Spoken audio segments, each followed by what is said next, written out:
Also along for the ride is Ben's 10-year-old cousin, Gwen, a smart but snarky teacher's pet who typically doesn't get along too well with Ben. She's coming along for the ride with Ben and Max in the summer, because Max convinced her parents it'd be good for her.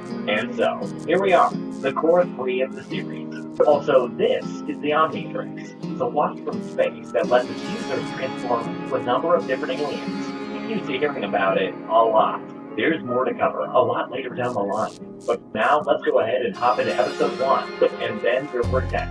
We start off how all good shows do, with a giant spaceship battle. On board one of the ships is Vilgax, the main villain of the series, and he's got one goal: get the Omnitrix. Cut to Earth, and we get a better idea of Ben. He's a class troublemaker with a heart of gold, as he tries to save another kid from the school bullies. Thanks a lot. I was just trying to help. Grandpa Max picks him up, then figures out Gwen's coming along to the trip, and the tensions start to build. Back in space, Vilgax blasts the ship into pieces, causing it to shoot something towards Earth, which Ben finds while out on a walk.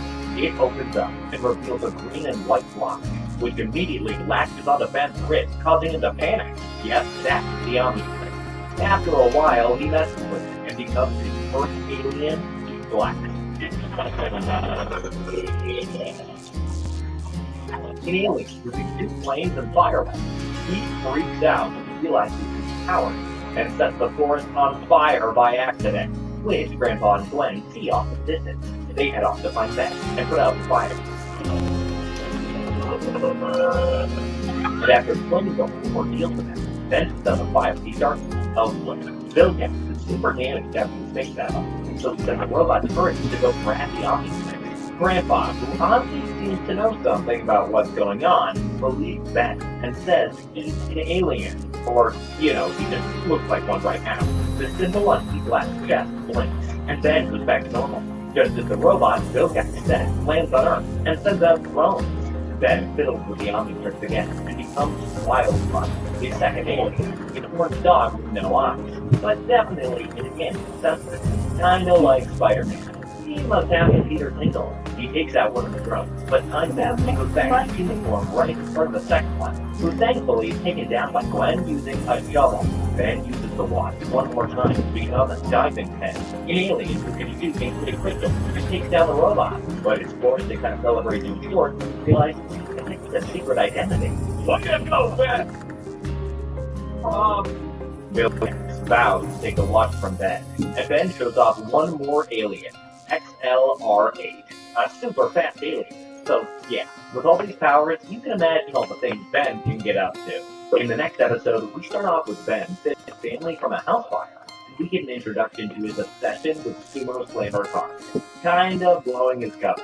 Speaking of introductions, meet Dr. Animo, a mad scientist obsessed with wildlife and its mutation potential. Here, he mutates a bullfrog and goes on a crime spree, starting off by having him eat his landlord. I mean, I think everyone wishes they could do that every once in a while, but still, that's a bad nice thing to do. At the grocery store, Ben turns into another new alien, Greyman, a super tiny guy with big eyes to look through cereal boxes and find a rare sumo slammer car, but ends up having to buy the store's full supply thanks to his damages.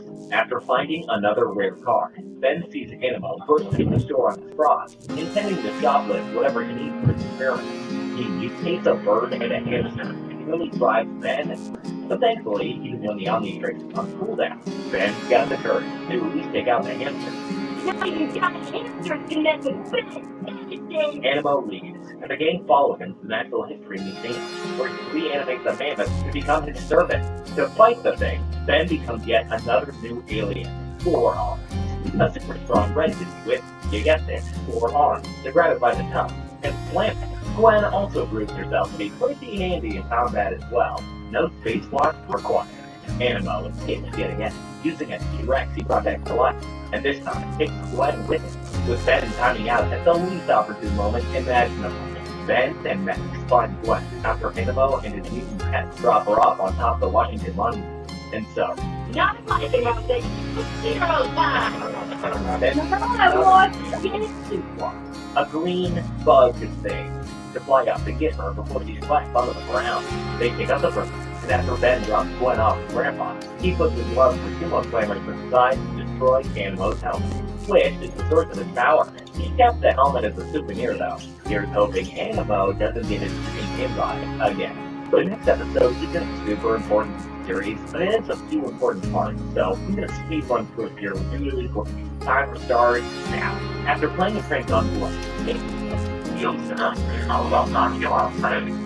Ben finds a Kraken, but nobody believes him due to a boy who cried wolf scenario. The only one who does believe Ben is this guy, Captain Shaw, who takes the guys out on a boat to find him. The gang are stopped by a group wanting to study the lake, but still don't believe Ben's Kraken story. The Kraken shows up. Ben tries to become a new alien with Jaws, but we get our first watch screw up, with him becoming XLR8 instead. People are safe, but the monster manages to get away.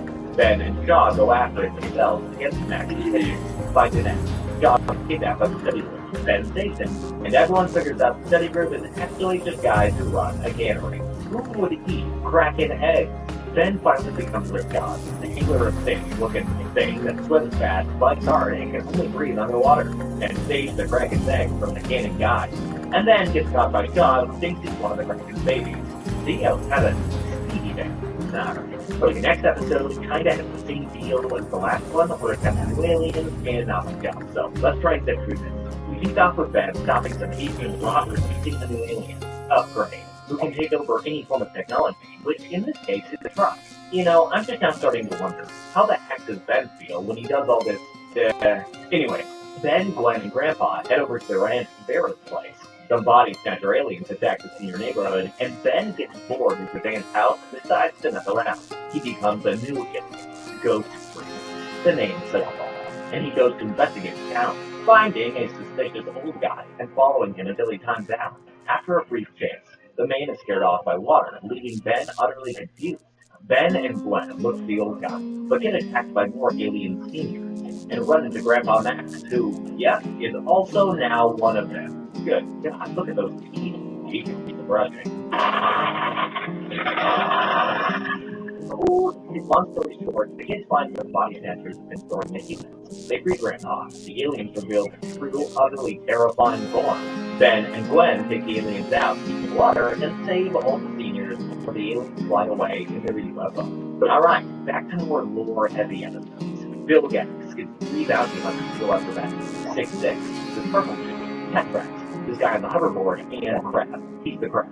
They find where Ben last used the Omnitrix, but start to fight a bit over who's the head of their team, and so the three split up. While the rust bucket is being repaired by Grandpa, Ben and Gwen go for an old western ghost town.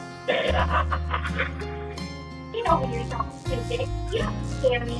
While trying to scare Gwen, though, Ben uses his watch, which alerts the bounty hunters right to his location. Crab gets squished, but does know some counters to Ben's aliens. And 6-6 attacks the rust bucket once the three get back on the road, popping the tire and putting everyone